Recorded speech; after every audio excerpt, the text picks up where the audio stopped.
ഇന്ന് നഗരസഭ vice chairman അടക്കം വീണ്ടും പറയുന്നത് അത് നഗരസഭയുടെ വിവേചനാധികാരമാണ്. ആരുടെ പേരുമായി മുന്നോട്ട് പോകുന്നത്? നഗരസഭയ്ക്ക് വിവേചന അധികാരം ഉണ്ട് എന്നുള്ളതെല്ലാം നമുക്ക് വേണമെങ്കിൽ അതിൻ്റേതായിട്ടുള്ള നിയമവശം വെച്ച് ശരിവെക്കാം. പക്ഷെ ഇതിനെല്ലാം ഒരു വിവേകം കാണിക്കണ്ടേ? ഇവിടെ ആര് ഭരിക്കുന്നു എന്നുള്ളതല്ല.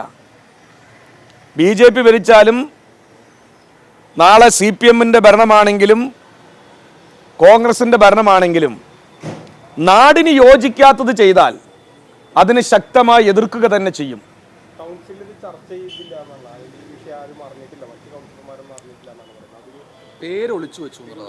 അല്ല, പേര് ഒളിച്ചു വെച്ചത് തന്നെ നിങ്ങൾ മനസ്സിലാക്കേണ്ടത്.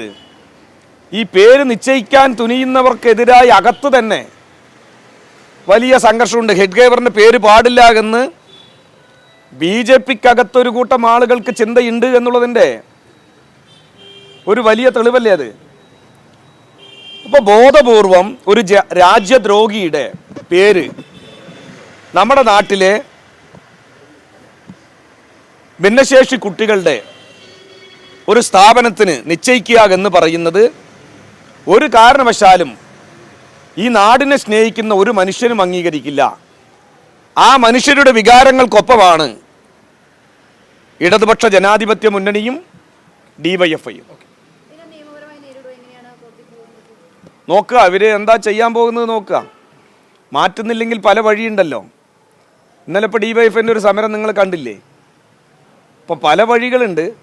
ഇപ്പം ഞങ്ങൾ പ്രധാനമായും ഇപ്പോൾ വളരെ അഗ്രസീവായിട്ടുള്ള സമരങ്ങൾക്കൊന്നും ഇപ്പോൾ നേതൃത്വം കൊടുക്കാറില്ലല്ലോ. അത് നാടിൻ്റെ പൊതു സമാധാനം കാത്തു സൂക്ഷിക്കണമെന്ന് മറ്റാരേക്കാളും നിർബന്ധ ബുദ്ധിയുള്ളത് കൊണ്ടാണ്.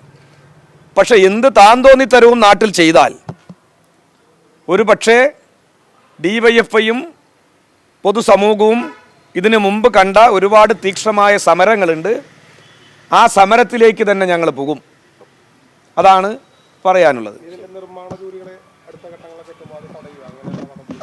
അല്ല, അതെല്ലാം നമുക്ക് വരും ദിവസങ്ങളിൽ നോക്കാം. ഇപ്പോൾ നിങ്ങളിപ്പോൾ അവിടെ അടിച്ചു വെച്ചൊരു ഫലകത്തിൻ്റെ സ്ഥിതി മനസ്സിലായല്ലോ. അപ്പോൾ പല വഴികളുണ്ട്. ഒരു സമരം നടത്തുന്നതിന് പല വഴികളുണ്ട്. ആദ്യം തന്നെ നമ്മൾ പോയി എടുത്തു ചാടി കുഴപ്പമുണ്ടാക്കലല്ല. ആദ്യം പറഞ്ഞു നോക്കുക, പിന്നെ കുറച്ചുകൂടി നന്നായിട്ട് ഉപദേശിച്ച് നോക്കുക. എന്നിട്ടും ശരിയാകുന്നില്ലെങ്കിൽ നമുക്ക് കുറച്ചുകൂടി അത് മാറ്റാനുള്ള പോകും വഴി. അതാണ് നല്ലത്.